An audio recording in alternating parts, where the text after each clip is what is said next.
Hi, everybody. We are back. Please continue to enjoy your lunch, but we are going to start our conversation with Kay Coles-James, who is, I'm just so thrilled that you're here, Kay. We were just talking off stage about how you have been an incredibly important person in the conservative movement, but somebody who really didn't do a lot to lean into the public-facing side of your job. You turned down a lot of interviews. You keep your head down. Absolutely, and it's mostly because I'd rather be in my kitchen than on this stage. Well, you do us an honor to be here, and we're grateful that Well, you're thank here. you. I'm honored to be here. Before we start talking about you, I want to talk about me for a second. Okay, go ahead. This may all make sense. We can let the audience decide. So, when I was in my 20s, I had what we might call typical conservative views for a 20-year-old or 25-year-old.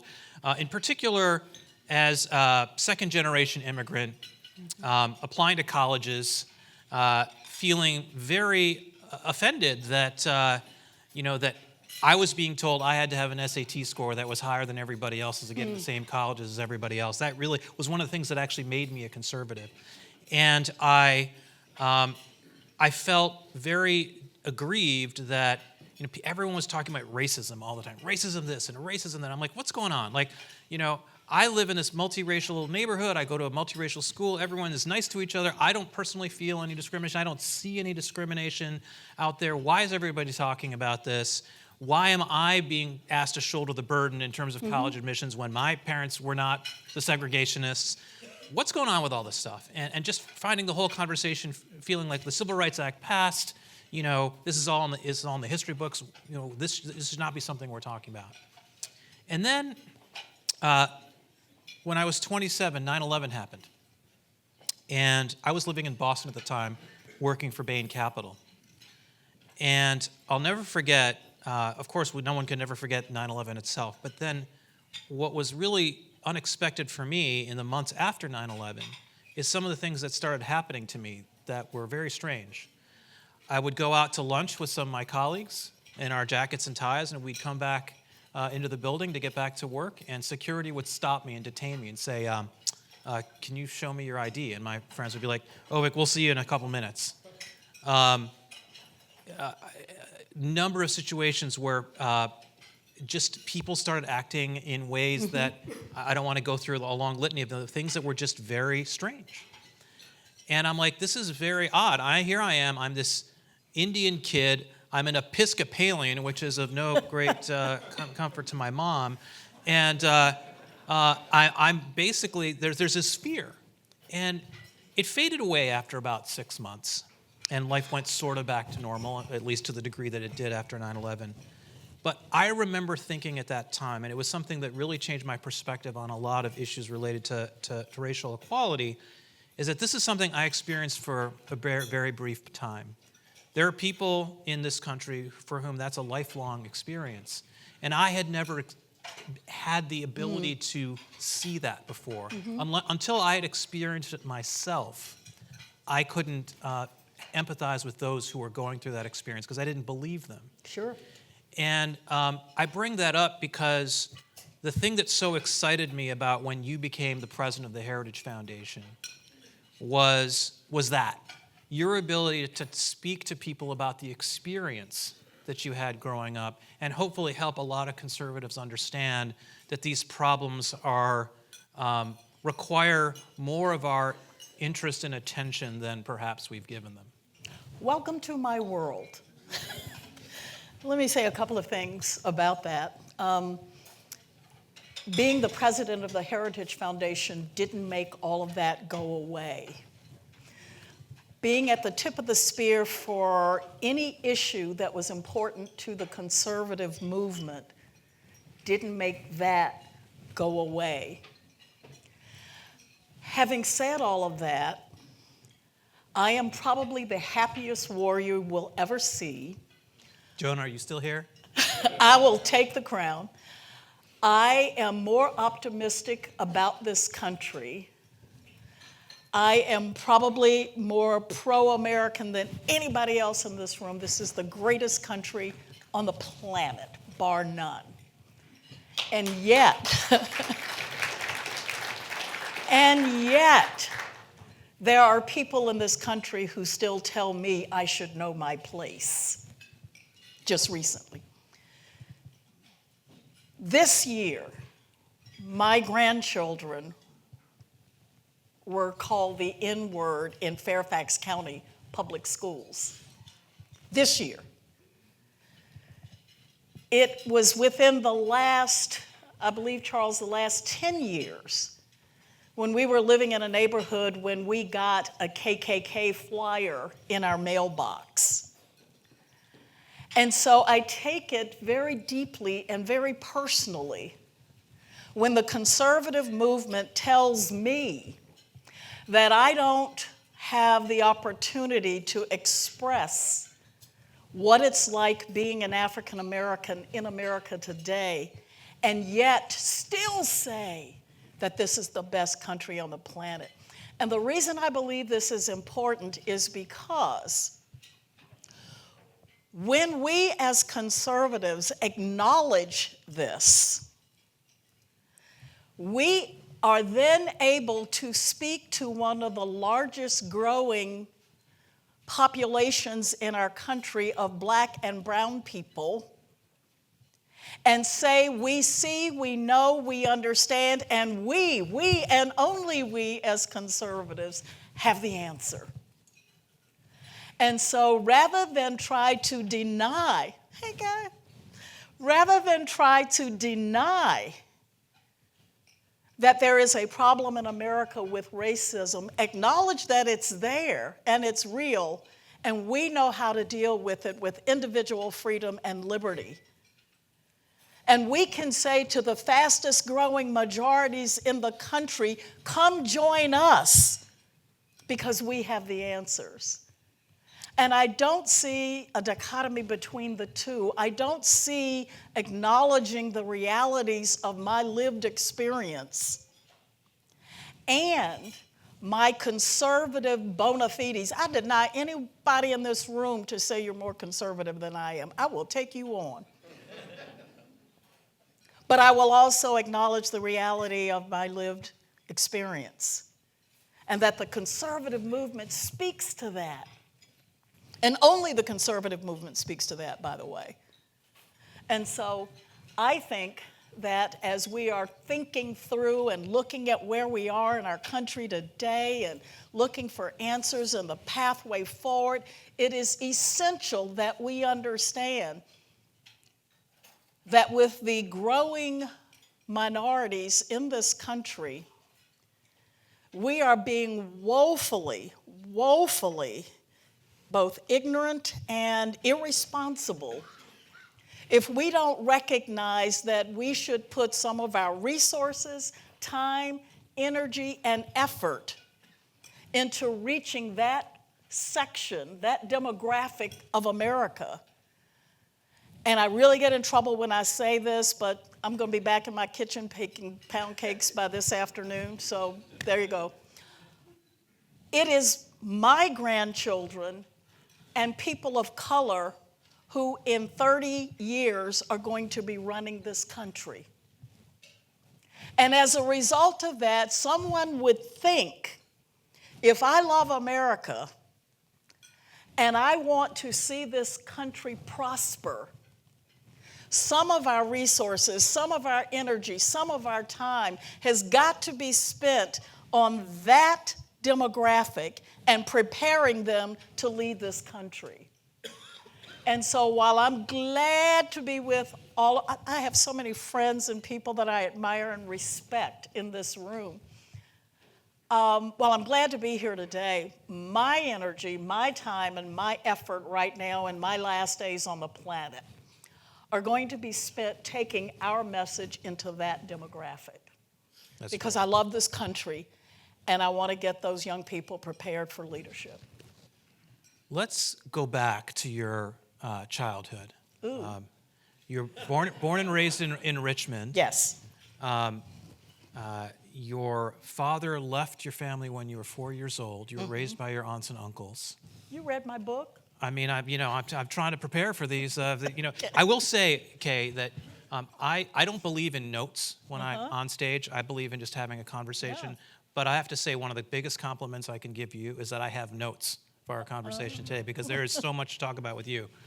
But the thing I want to really get to is, I heard an interview you did where you talked about desegregating your junior high, and you talked about walking into that school with the dogs and people yelling at you. Are you willing to share with this audience what that was like, what that experience was like? Sure. I was a part of the cohort of students that were selected at that time by the local branch of the NAACP to integrate the schools. One, I was a student leader in my elementary school, such as it is, and had great grades. I was a straight A student. And we were selected to go in because it was going to be a very difficult situation. And I went from a straight A student to a DF student, because one of the things that was used to discourage us and make us go back to our segregated schools was to give us bad grades. And I made the mistake of going home, and I was raised by my aunt and uncle, and say, I studied hard, and I know I did well on that test, and she didn't give me an A. And my aunt looked me in the face and said, nobody is ever going to give you an A. You have to take it. And she said, your schoolwork will be so superior, they won't be able to find anything wrong, and they have to give you the grades that you deserve. And by the way, that very tactic has been used even later in my life, where being in some positions, people tried to question your competency as a way to send you back to where you came from, and I refused to go. It was painful, physically, emotionally, spiritually. I was literally pushed down the steps and got a dislocated coccyx, which is your tailbone right back there. And I still have problems today from that experience. You were how old, 12? What are you in junior high school, 12, 13? Stuck with pins going down the hall, and you don't know where it's coming from, but everything to discourage you and insist on your going back. And one of the reasons I'd like to go into details about that experience and what it was like and how difficult it was is because I think it helps inform why I'm a conservative today. I am not a conservative in spite of my background. I am a conservative because of that background. Because I had the luxury, I grew up in a liberal Democrat home. I could be anything. As a matter of fact, that's how I started out. And it helps inform why I am a conservative today, and it helps us understand, as we are trying to grow our movement, what will in fact work and not work. I'm not a conservative because I like arguing with people about policy, although I'm happy to do it. I am a conservative because I know that the values and principles that I believe in contribute to human flourishing. When I look back at my community and I look back at the public housing that I came out of, I recognize that the answers to eliminating poverty are embedded deep into all of the things that we believe. And so for me, it's really personal. I have an entire community that I care deeply about and want to see flourish. And it really, really ticks me off when my community is lied to, when my community is used, when they are pawns in a political debate. Because I want to see people come out of poverty. I want to see us close the education gap. I want to see great housing in communities. I want to see businesses flourish. And I want to see all of those things because I hate to see people suffer. when we know and have the answers.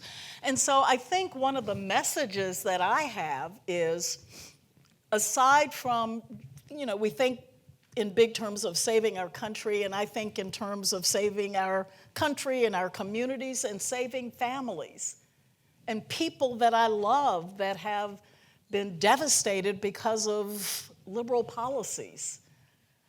And I am not the first to say that the worst thing that ever happened to the African American community was a white liberal. Worst thing. And so we have an obligation and a responsibility to take our message far and wide, because we don't just have a country to save, we have people who are suffering. What would you say, you mentioned the experience of your grandkids in Fairfax County. We talked about you desegregating your junior high. Where has been the progress from your time as a student to now? What is the progress you've seen, whether it's in people's hearts, in policy, in the situation, in the state of racial equality? There's been a lot of progress. And I think when we try to deny the history or don't want to talk about it or don't want to bring it up, we can't celebrate the progress that we've made. I don't have the fear that I have had in the past in being in certain communities.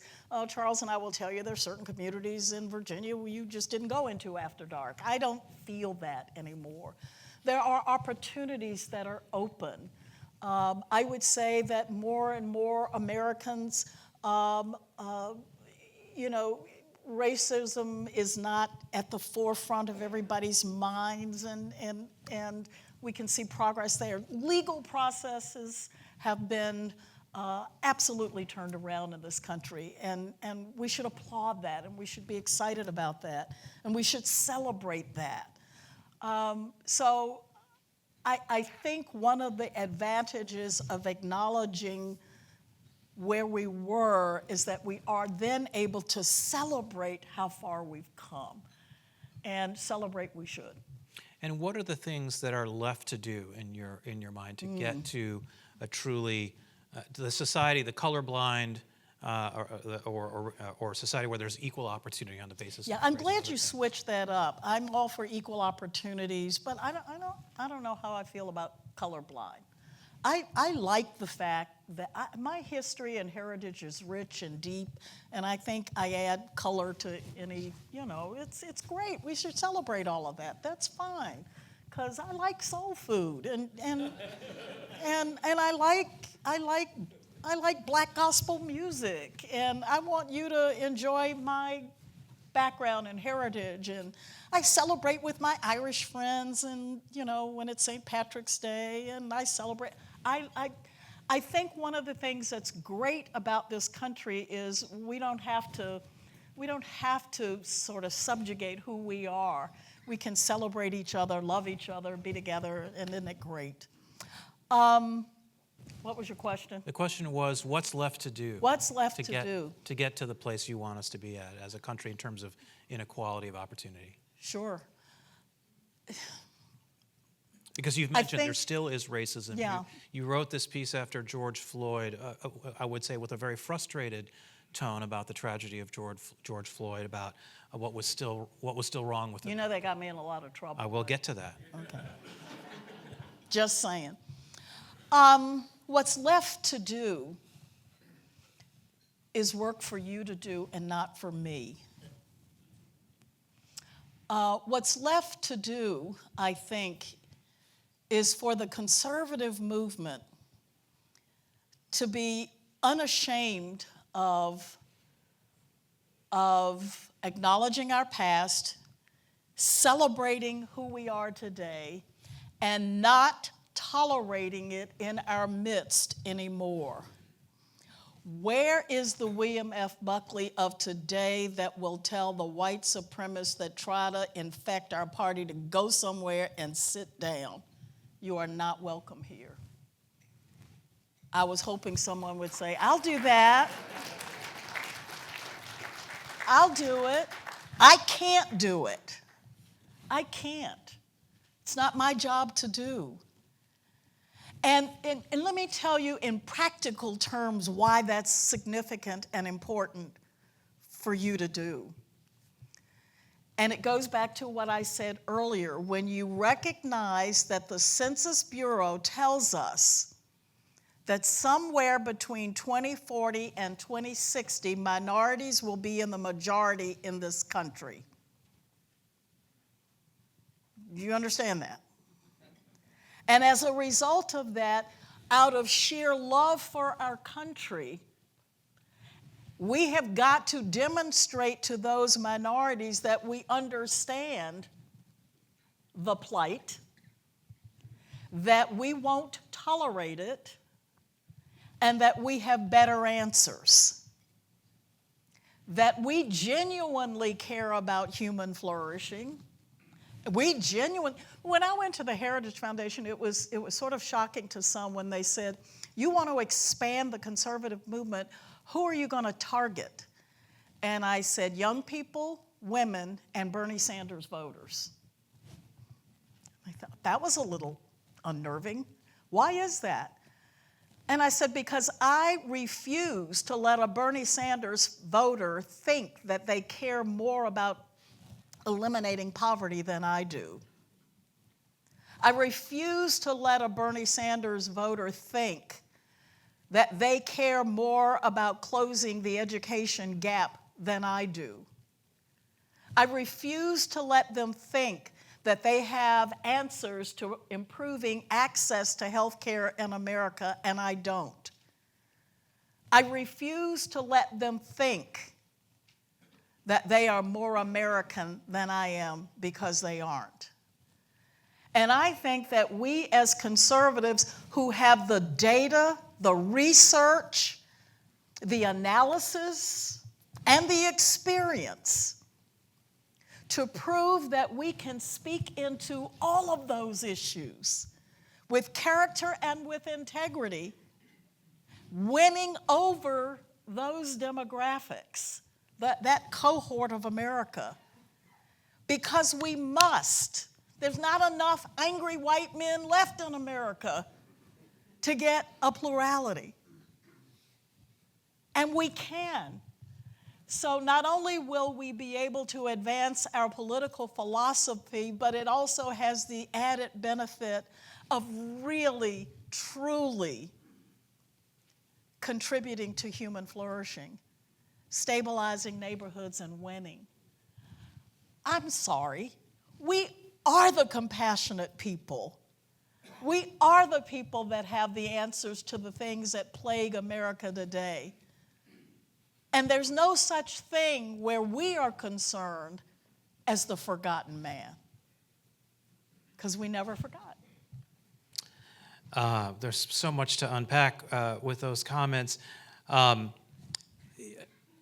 of the things that you're reminding me of is that the Freedom Conservatism Statement of Principles, one of the ways in which you could say, iterated upon the Sharon Statement from 1960 is that we make three commitments. We don't simply say, here's what we stand for, here's what we're against. We say, we commit to in three places in the document. One of those is we commit to having a constructive agenda to tackle the federal debt, an existential threat for the United States.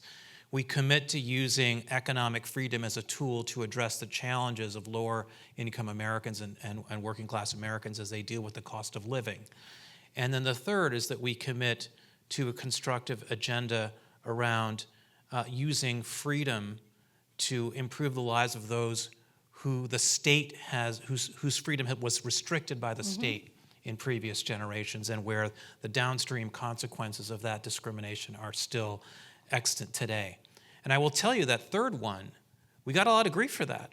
There were. But you kept it. We kept it, of course. Kept it. Of course we did, and I think for a lot of us who were signatories, that was a major reason why we felt it was important to have a new statement, because that commit was important. Let me inject something here. When I first got the call about this new group, these FreeCons, and said, would you sign the document? I was in my cynical, I left Washington for a reason stage, and I didn't not sign because I didn't agree with you. I didn't sign because I didn't believe you. Because in my cynical phase, it was, here we go again. Group of people trying to come together. Yeah, what are you going to do? Create a document, it'll go away, sit on a, you know. And then I found out you were real. And then I found out that there were people that I admired and respected and in fact loved who were a part, who said, oh my gosh, this is really happening. And I will tell you, after the first morning sessions, I sat at the table and said, I found my peeps. Yes, you did. Yes, you have. So I hope that there are a lot of people here today who are feeling that as well. And I'm signing before I leave. All right. We're holding you to that. That's a great honor for us. And I think that what you need to understand in terms of growing a movement is that there are a lot of cynical people out there.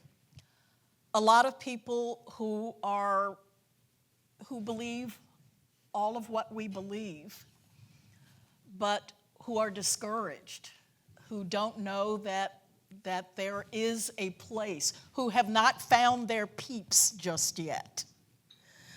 So I am expecting this movement to grow and to have a profound influence on this country. So I'm going back down 95 to my soul food kitchen, much happier today. Awesome. Thank you. You know, Jack Kemp, who was a great hero of mine, I'm sure you knew him very well. I've only gotten to know his son, but he was somebody who said, you know, people don't care what you think unless you know that they care. And I think the document's not very emotional in that way. It's like it's a very intellectual document. But the point is, these are real problems. I think people the intuition that a lot of conservatives have had that is wrong is that the only way to address the things that happened in the past is through statism. And in fact, what was the March on Washington that Martin Luther King led? It was the March for Freedom and Jobs. That's right. People were looking for the freedom to be able to work, the freedom to buy a house or rent an apartment in a place where they were prohibited by law from doing so, even prohibited from marrying in Virginia especially, until relatively recently. People of another race. These were laws on the books. This was not private discrimination. These were laws, and to the point we've made here a couple times. It's decentralized action is important. We want states and localities to have more autonomy than they do today. But at least in the case of civil rights, it was important for the federal government to be involved in addressing some of the ways in which states and localities were legally restricting blacks' freedom. Yes. When you were at Heritage and you would talk a lot about decentralized government, how did you square that circle? It wasn't hard for me because I recognize that there are appropriate roles for government at every level. As a Federalist, I realize that there is an appropriate role for the federal government, but it is a very limited role. And so I didn't necessarily see that there was anything that need be squared there. I will tell you this, that when I was there, does anybody here remember when I put out the True North document? Thank you. You're the Early only in one. your Yes, Heritage, yes. when your tenure at Heritage. Well, if you read it and you layer it over the principles of FreeCon, they're almost exactly the same. And the reason that I did that document then is because I was getting a lot of pushback from conservatives who were currently in government, who were asking me to do things that violated my conservative principles and values.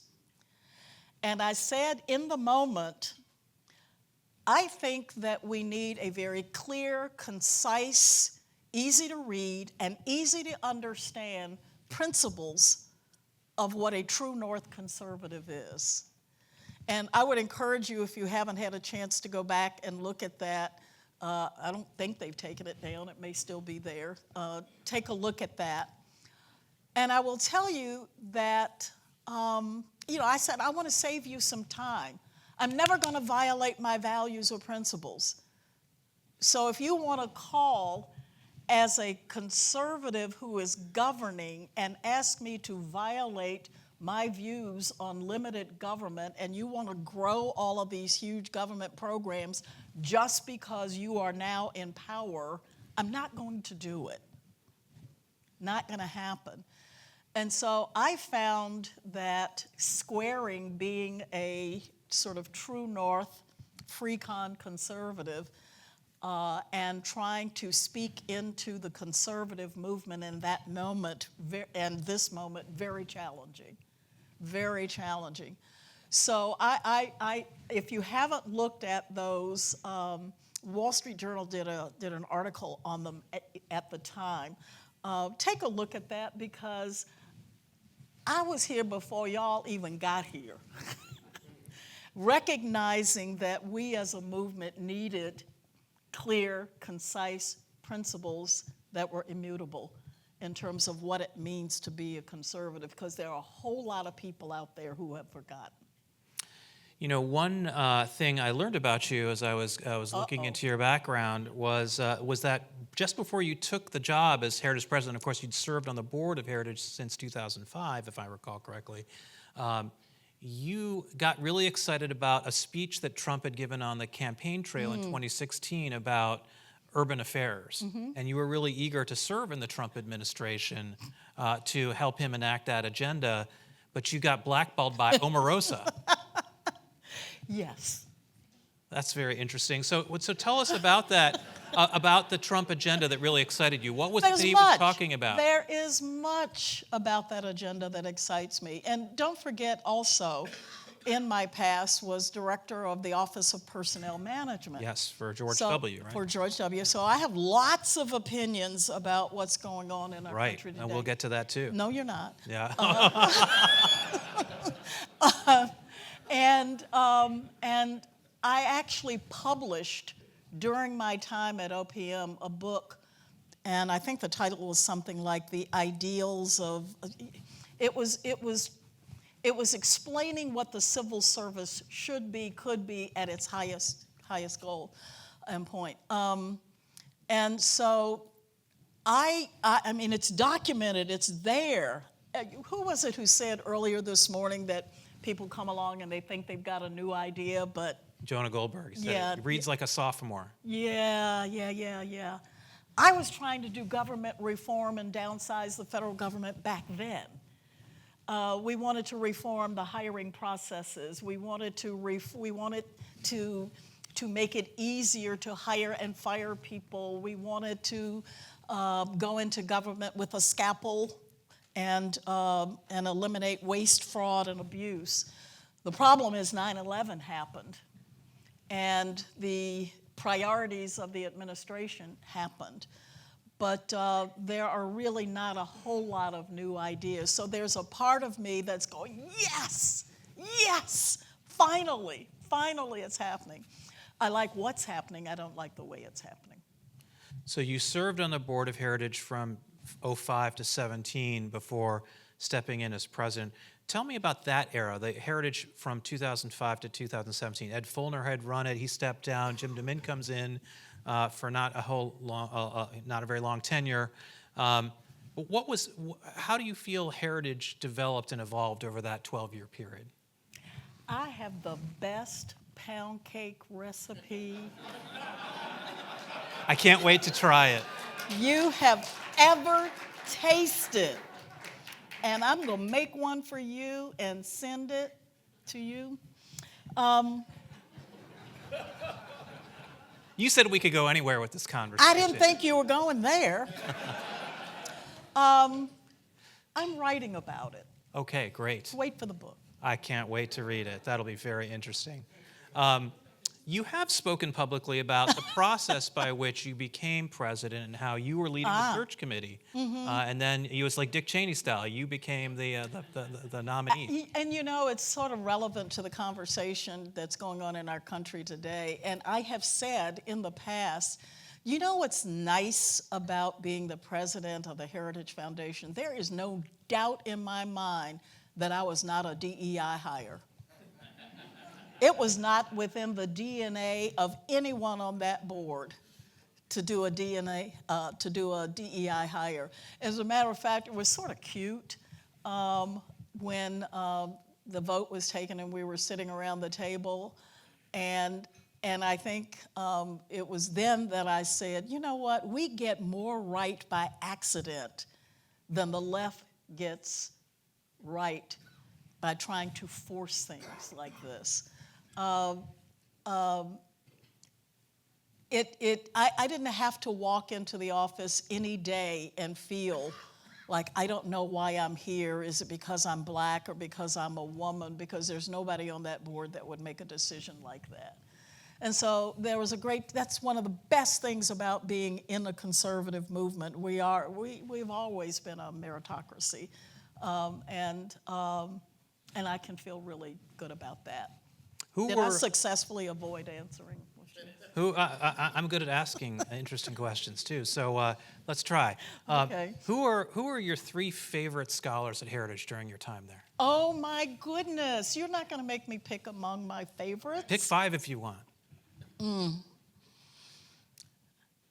Let's see. None of them are there anymore. I'm not going to name names. Okay. Not going to do it. You're not going to choose among your children. Not going to do it. We'll wait for the book. I will say this. One of the people that I admired, respected, who I believe is one of the most under-recognized intellectuals in our movement and in our country, who I would walk through fire for, is Kim Holmes. Tell people about Kim Holmes. He is a remarkable intellect. He is a scholar. He is a man of character and a man of integrity. He is a loyal friend. Few people took note that the day I resigned, he did as well. Now I'm going to just leave it right there. He's also a FreeCon. And he's a FreeCon. And he's the one who said, why haven't you signed already? And I said, show me the money. And it has been shown, and I will sign. I For the reporters here, we have not paid Kay Cole James to sign the document. There are reporters here, oh dear Lord.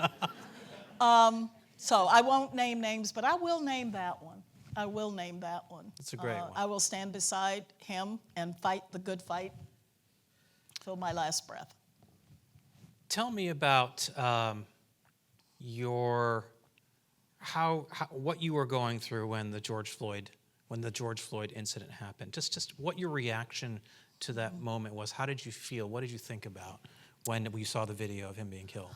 I knew the data. I knew the statistics. I knew that, in fact, that the left was using it as an opportunity to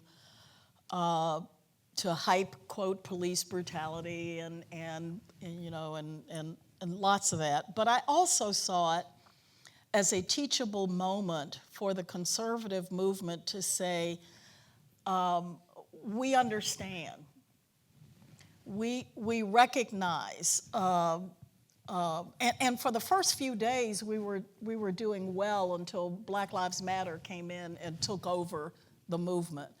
And I think they took it over because we didn't step up and lead it. I think it should have been our moment as conservatives to say, come join us, because we have something to say and to speak into that moment. And what should we have said? What should we have spoken into that moment?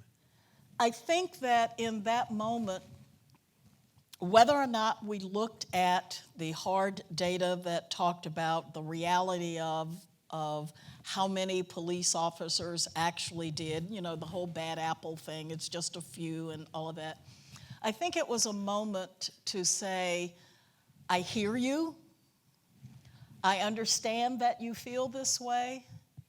Let me tell you what I think some of the solutions are at a moment like this, and to be empathetic to a community that was in despair and hurting.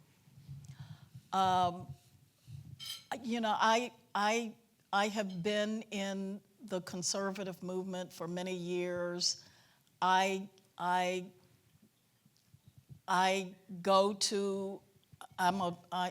Presbyterian. I go to an all-white church that's basically integrated because we go there.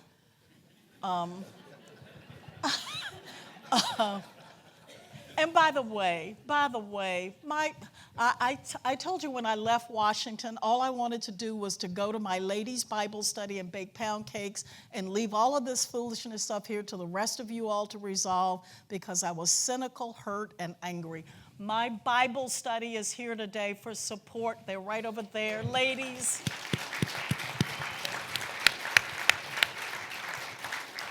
Thank you for being here today. They step up. They show up.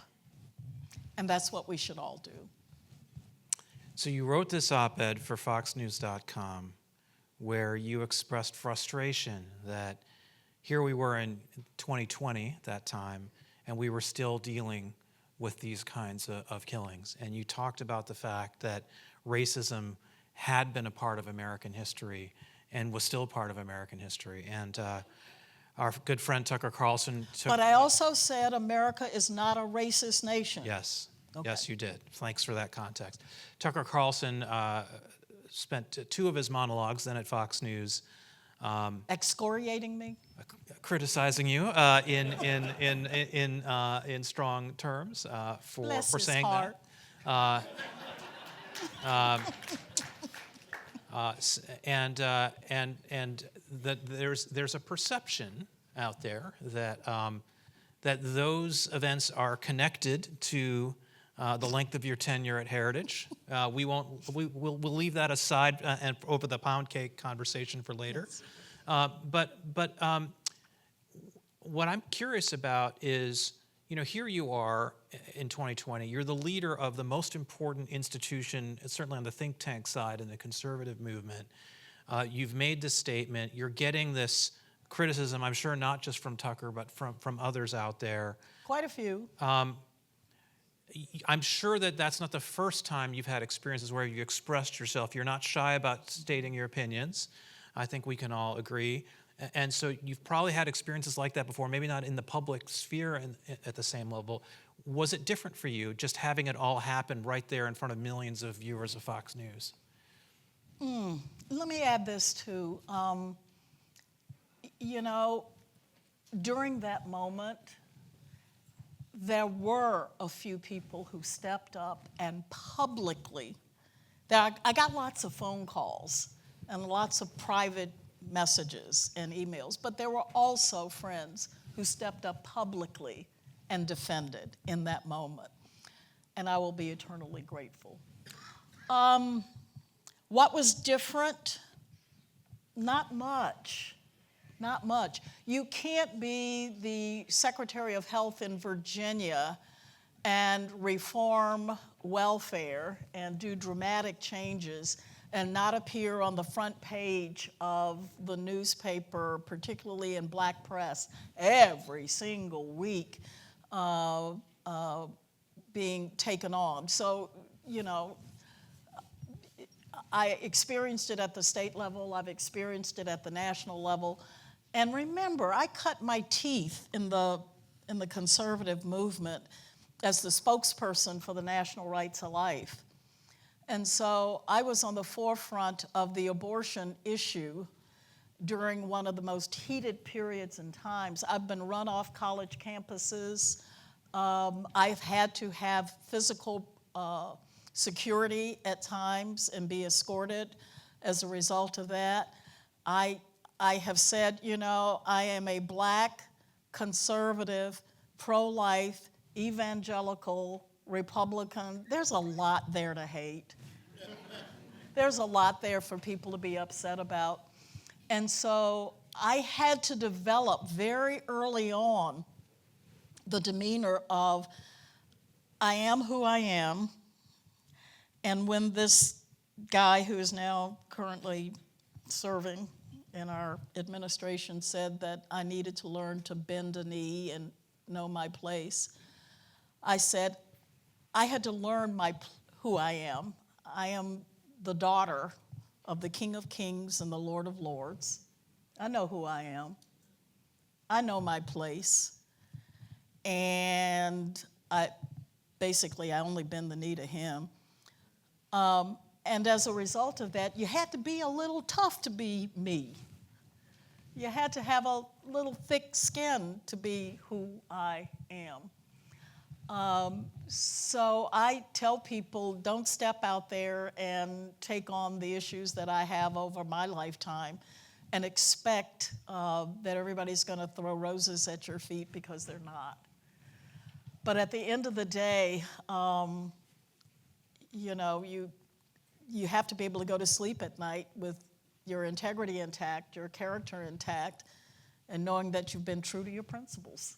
Just for those who aren't aware, there's a guy who was a speechwriter in Trump's first term who was fired for attending white nationalist events, said on January 6th that Kay Coles James need to bend the knee and know her place, and a number of other black conservatives as well, these kinds of tweets. And then said some other things that are interesting. If you just Google him, you'll be able to look it up. He is now, under my old boss, Marco Rubio, is now the Secretary of State. He is a Undersecretary of Public Affairs, I believe. I don't know. I don't follow. I want to leave some time for questions, but one. But just stay there for a moment. Sure. Just stay there for a second. Where was the outrage? There was some. There was a little. And as a movement of conservatives, we cannot tolerate that. We can't among our midst. I can't go out and take the message that we have the answers, come join our movement. And when I am under attack like that, and I don't see op-eds, I don't see people speaking out, I don't see that, we've got to do better, people. We've got to do better. Not for me, but for our movement. And I do want, if you have a question for Kay Coles James, go to the mic over there in the center. But just to follow up on that, and that's the argument that, not in the specific case of Darren Beatty, but in the cases of others. Is that his name? Darren Beatty is his name, this guy, yeah. What was his name? Darren J. Beatty on Twitter, or X. J.D. Vance with somebody, not Darren Beatty, but somebody else who had said some impolitic things, let's say, more than impolitic things that are not so dissimilar from Darren Beatty's. J.D. Vance made the argument that, look, we can't penalize someone for his entire life because of a youthful mistake. We have to get rid of, cleanse cancel culture out of our side, and we have to be loyal to the people who are on our side. And the desire to cancel people who say things like that is something we should move beyond. What's your? I'm not asking you to respond to J.D. Vance's thing, because I'm not necessarily. If I'm not quoting him accurately, I don't want to make you do that. But just in general, like this point about the criticism that we hear is that if you do that, if you say, oh, we're going to throw this person overboard who said these terrible things, then you're no better than the left. Mm-hmm. You're just another person who's canceling people. It's never wrong, ever wrong, to stand on truth. It's never wrong to defend injustice. It's never wrong to speak into a moment and let people know that there is a better way.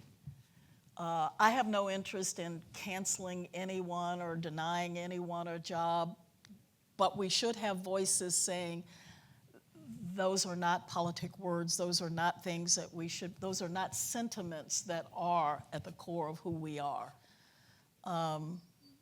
So, My last question for you before we go to Q&A. You've obviously been engaged in this debate for a long time, almost your entire career, about how to get conservatives to see things the way you see them, to understand from your own life experience and the experience of so many others why we should have a different point of view about racial equality than many conservatives have had. What arguments have you found to be the most persuasive? I find that there is a lot more agreement than I don't have to persuade people. People are there. Conservatives are not racist. Conservatives care about solving poverty. Conservatives want to speak to issues of closing the education gap and how we do that. I am just asking them to not be afraid to talk in compelling and compassionate ways about those issues, about the things that they believe. I was coaching a conservative politician once who was talking about ending welfare and said, you know, we've got to cut these programs and return more of the taxpayer dollars back to the taxpayers. And I said, I appreciate your thoughts, appreciate that, but how about we cut welfare because it's bad for poor people? Could we make that argument? And you know what the result is going to be? We will win more people over, and as a result of that, we will see the tax savings that are going to come. I have no interest I'm overstating it. I don't have only interest in reforming welfare in order to balance the budget on the backs of poor people. I hate to see how welfare has destroyed families, killed people's initiative, how it has harmed the community. Can we get rid of it for those reasons and not be afraid of leading with that? Help me, people. Thank you. Go ahead. See, y'all need more black people in the movement. We do. And we need 2 hours with you. That was really an amen moment. Yeah. Amen. Yeah, thank you. Yeah, we at this point, we distrust passion. Anyway, John Vecchione, New Civil Liberties Alliance, and we just went through an election that was the least racially polarized of any election since 1960. And if we look at the Trump election as sort of a NatCon or some kind of new coalition, it has. Kamala Harris got less of the minority vote than Joe Biden did. That was the margins. So somebody's creating this type of coalition, but so far it doesn't appear to be us. Why not? Well, I don't know about that, but go ahead. I don't know if I accept your premise. I think that there's a lot of work that's being done in these communities by people of color who are conservative and in these communities and getting the word and the message out. And people are even more skeptical about how minority communities are being used as pawns in the big political debate. They know that liberals only show up pre-election and convince them that they're going to lose everything if they don't put them in. And by the way, I just gave a speech to a group of black conservatives last Friday, and I said, this is our moment. This is our time to shine right now, because the communities are all in an uproar about programs being shut down, government going away. I said, we told you all along that you shouldn't depend on government. And we have answers and ideas for how we can grow the community without depending on government. So people are looking for those answers right now, and black conservatives and Hispanic conservatives have those answers. We need more of those voices. And I think they are getting through, and people see and understand that. Robert O'Quinn, I'm an economist and a former Heritage staffer. You were always one of my favorites. Thank you. my question is not heritage specific, but more generally to the nonprofit sector. We see over and over again, a foundation is set up with one purpose and money is given, and then over time, usually the left captures it and turns it into something very different. And by and large, the nonprofit sector is far less sensitive to market forces than the corporate sector or the business sector more generally. You have a lot of experience, obviously, in the nonprofit sector. So given your experiences, are there changes in their legal organization, their tax treatment, how boards are constituted or selected in order that they be both responsive to their initial purpose and responsive if you cannot be, if the initial purpose Yes. is responded? I think we got the point of the question. Go that's ahead. fine. Yes. One of the things that I think is the answer to all of what we're talking about today is civil society. Much of what needs to be done and the problems that we're trying to resolve are going to happen in non-government institutions, in churches, in community organizations, and we as FreeCons have got to figure out a way how to empower those, grow those organizations to pick up that. And there's a whole skill set that's involved in how you organize and build boards and organizations to combat what I call the trajectory.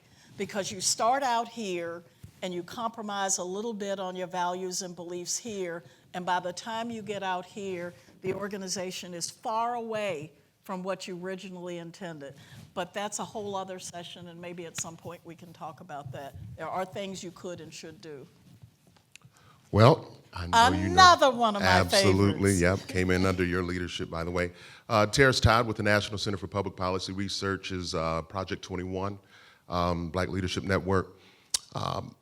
You mentioned DEI earlier, and my question to you is that even though the data has proven that those programs did not really benefit the African American community as much as they believed it would, what do you think was the shiny object that the left was able to convey to them that it should stay in place? They convinced them that it would, that it did, and a whole lot of people got jobs. And a whole lot of money was poured into that.